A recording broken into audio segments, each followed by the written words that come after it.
अस्सलामुअलैकुम दोस्तों और साथियों, उम्मीद है आप लोग खैरियत से होंगे।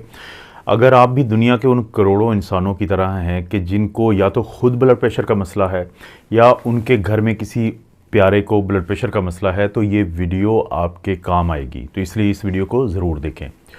क्योंकि देखें दोस्तों, जब भी आपने एक चीज़ गौर की है कि ब्लड प्रेशर का जब किसी को बताता है डॉक्टर कि आपको या आपके मरीज़ को ब्लड प्रेशर का मसला है, तो लोग इसको अपना नसीब समझ लेते हैं कि अब उन्होंने ज़िंदगी भर जो है वो दवाइयाँ खानी हैं। लेकिन बहुत कम लोगों को इस बात का पता है कि जो 80% लोग होते हैं उनको एक वो ब्लड प्रेशर होता है कि जिसकी किसी को दुनिया में समझ नहीं है कि इसकी वजह क्या है। इसको हम प्राइमरी या इसेंशियल हाइपरटेंशन या हाई ब्लड प्रेशर कहते हैं। लेकिन जो 20% लोग होते हैं, यानी हर 5 में से एक इंसान और हर 100 में से 20 ऐसे लोग होते हैं कि जिनके अंदर कोई एक ऐसी वजह होती है कि जिस वजह से ब्लड प्रेशर जो है उसका मसला जन्म ले रहा होता है उस वजह के नतीजे में। और अगर उस वजह को ठीक कर दिया जाए तो ब्लड प्रेशर का जो मसला है वो या तो बहुत कम हो जाएगा या ख़त्म हो जाएगा और दवाइयों की ज़रूरत नहीं पड़ेगी। इसको हम कहते हैं सेकेंडरी हाइपरटेंशन। यानी ये जो किसकी ज़िद है, प्राइमरी हाइपरटेंशन या इसेंशियल हाइपरटेंशन की, कि जिसमें नहीं पता कि वजह क्या है।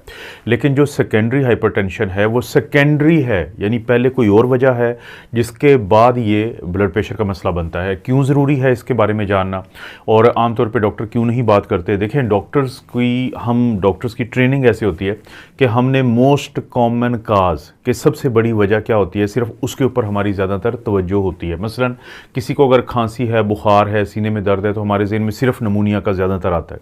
तो इसी तरह से क्योंकि 80% लोगों में ब्लड प्रेशर की कोई वजह नहीं होती, तो तकरीबन सब को ही हम इसी लाइन में ले आते हैं। लेकिन अगर थोड़ी सी मेहनत की जाए, थोड़ी सी हिम्मत की जाए, तो हम उस वजह को पकड़ सकते हैं जो 20% लोगों में ब्लड प्रेशर की वजह बन रही होती है।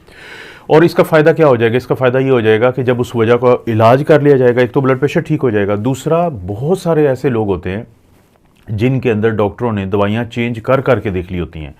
3-4 दवाइयाँ जो हैं वो एक दूसरे के साथ शामिल करके दे चुके होते हैं, लेकिन इसके बावजूद ब्लड प्रेशर जो है वो ठीक नहीं हो रहा होता। क्यों ज़रूरी है ब्लड प्रेशर को इस तरीके से ठीक करना? क्योंकि अगर ऐसी सूरत हाल है कि जिसमें आपको दवाई भी मिल रही है लेकिन आपका ब्लड प्रेशर भी ठीक नहीं हो रहा, बल्कि ज़्यादा से ज़्यादा रह रहा होता है, तो फिर ये 2-3 हिस्सों को तो ख़ास तौर पे मुतासर करने की सलाहियत रखता है हाई ब्लड प्रेशर। एक तो ये है कि आपके जो दिमाग होता है उसकी शरीयान फटने का भी डर होता है, और बाज़ औक़ात क्या होता है कि आपके जो दिमाग की खून की नालियाँ होती हैं उनके अंदर क्लॉटिंग आ जाती है, तो उससे भी एक फालिज होता है, तो दिमाग को ही मुतासर कर सकता है। इसी तरह से आपका जो दिल होता है उसको ही मुतासर कर सकता है, दिल की जो धड़कन है उसको मुतासर कर सकता है, दिल के पट्ठों को मुतासर कर सकता है, दिल को अटैक हो सकता है। तो ये एक चीज़ है। इसके अलावा ये होता है कि जो आपके गुर्दे होते हैं तो वो भी डायरेक्टली मुतासर होते हैं आपके ब्लड प्रेशर से। तो इसलिए बहुत ज़रूरी है कि उस वजह को पकड़ा जाए, ताकि वो जो वजह जब पकड़ी जाएगी तो उसको ठीक करने से आपका ब्लड प्रेशर जो है वो ठीक हो जाएगा। अगर एक मिसाल मैं दे देता हूँ, मिसाल के तौर पे बाज़ औक़ात लोग जो हैं वो जोड़ों के मसले के लिए या किसी भी मसले के लिए, ख़ास तौर पे गाँव देहातों में मुसलसल ऐसी दवाइयाँ खा रहे होते हैं कि जो स्टीरॉयड्स होते हैं। अब देखें, स्टीरॉयड बाज़ औक़ात देना मजबूरी होती है, लेकिन हम स्टीरॉयड देते हैं फिर उनको आहिस्ता आहिस्ता बंद कर देते हैं कुछ दिनों में, डोज़ को कम करते करते। ये एक तरीका होता है। लेकिन जब किसी को ना पता हो या डॉक्टर्स ने भी एक रूटीन बना ली हो कि वो स्टीरॉयड मुसलसल लोगों को दे रहे होते हैं, तो उसकी वजह से एक बीमारी जन्म लेती है जिसे हम कुशिंग सिंड्रोम कहते हैं, कि जिसमें जो मरीज़ है जो ये मुसलसल स्टीरॉयड खा रहा होता है तो उसका जो चेहरा होता है वो फूला हुआ होता है, मून फेस उसे कहते हैं, कि चांद की तरह का गोल हुआ होता है। इसी तरह से एक लफ्ज़ होता है जिसको हम बफलो हम्प कहते हैं, कि जैसे जो भैंस होती है उसकी कोहान निकली होती है या पीछे से जो हम्प उसे कहते हैं, तो बफलो हम्प जो है वो होता है इन लोगों में।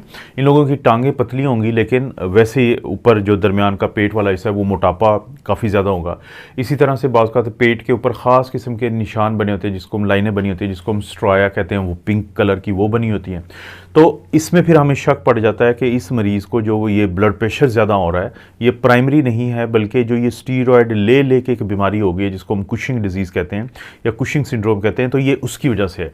तो जब डॉक्टर डिटेल में हिस्ट्री लेगा, उसको मुआयना करेगा, फिज़िकल एग्जामिनेशन करेगा मरीज़ का, और फिर कुछ टेस्ट तजवीज़ करेगा जिसके नतीजे में ये बीमारी पकड़ी जाएगी, और उसके बाद वो वजह जो बीमारी कर रही है उसको कंट्रोल किया जाएगा तो ब्लड प्रेशर बेहतर हो जाएगा। लेकिन इसके मुकाबले में अगर इस तरह के मरीज़ को दवाइयाँ जितनी भी तब्दील करते रहें तो हो सकता है कि वो मसला कभी भी ठीक ना हो ब्लड प्रेशर का, क्योंकि प्राइमरी जो वजह है या बुनियादी जो वजह वो ठीक नहीं की जा रही। इसी तरह से बहुत सारे लोग जो होते हैं जिनको देखिए हमारे जो गुर्दे होते हैं इनके ऊपर छोटे छोटे दो कदूद होते हैं, उनको हम कहते हैं एड्रीनल ग्लैंड। बाज़ का ये जो एड्रीनल ग्लैंड होते हैं इनके हार्मोन्स का मसला होता है। जैसे हाइपर एड्रीनलिज्म एक बीमारी है कि कुछ एल्डोस्टेरोनिज्म उसे हम कहते हैं कि एल्डोस्टेरोन नामी हार्मोन ज़्यादा खारिज होता है, और वो जितना ज़्यादा खारिज होता है आपके गुर्दों के ज़रिए वो सोडियम को और पानी को रोक के रखता है। तो आप जो मर्ज़ी ब्लड प्रेशर की दवाई दे लें, ख़ास तौर पे जो रूटीन में हम देते हैं, क्योंकि 2-4 तो ऐसी हैं जो इसको कवर कर सकती हैं। तो जब तक हमारा दिमाग इधर नहीं जाएगा तो इस बीमारी के इलाज ना होने की वजह से ब्लड प्रेशर नहीं कंट्रोल में आएगा। इसी तरह से इन्हीं ग्लैंड्स की एक और बीमारी होती है जिसको हम फियोक्रोमोसाइटोमा कहते हैं।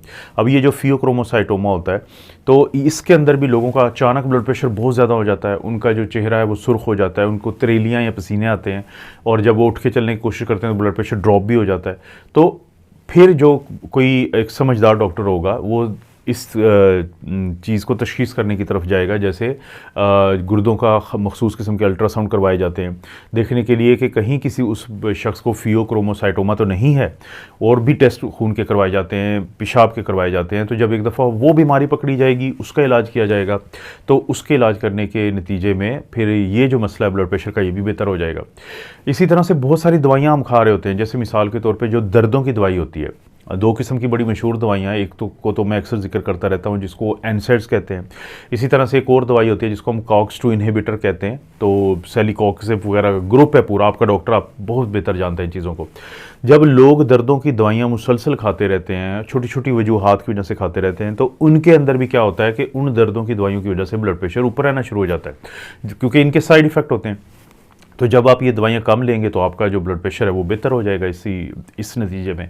तो इसी तरह से जो ख़वातीन होती हैं जब वो ईस्ट्रोजन की दवाई खाती हैं तो उसके दौरान भी ये देखा गया है कि इन ख़वातीन को ये मसला बनता है कि इनकी दवाइयों के नतीजे में ईस्ट्रोजन, प्रोजेस्टेरोन की जो माने हमल दवाइयाँ होती हैं या ये मुख्तलिफ़ किस्म की दवाइयाँ होती हैं, तो उसके नतीजे में भी ब्लड प्रेशर ऊपर रहता है। डिप्रेशन की दवाइयाँ जो होती हैं उनका साइड इफ़ेक्ट भी यही होता है। तो ये जो साइड इफ़ेक्ट की वजह से आहिस्ता आहिस्ता ब्लड प्रेशर ऊपर जाता है, तो ये वजह बन जाता है सेकेंडरी हाइपरटेंशन की। मोटापा, बहुत ज़्यादा लोगों को जिनको मोटापा होता है या वो बीमारी होती है कि मोटापा की वजह से रात को सोते हुए उनका सांस बंद होता है, तो ऑब्स्ट्रक्टिव स्लीप एपनिया कहते हैं, तो उसकी वजह से ब्लड प्रेशर ऊपर रहता है। जब वो अपना वज़न कम कर लेते हैं, उनका ऑब्स्ट्रक्टिव स्लीप एपनिया अच्छे तरीके से उसका इलाज हो जाता है, तो उसके नतीजे में ब्लड प्रेशर भी बेहतर हो जाता है।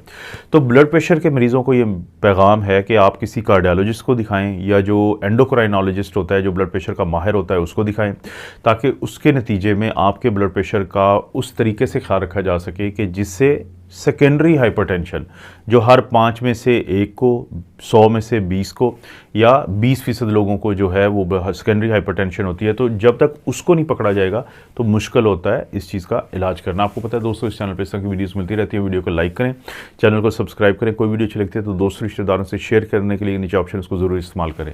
आप अपना और अपनी फैमिली का ख्याल रखें। अल्लाह ताला आपको और आपकी फैमिली को हर किस्म की बुराई, बीमारी और आजमाइश से महफूज रखे।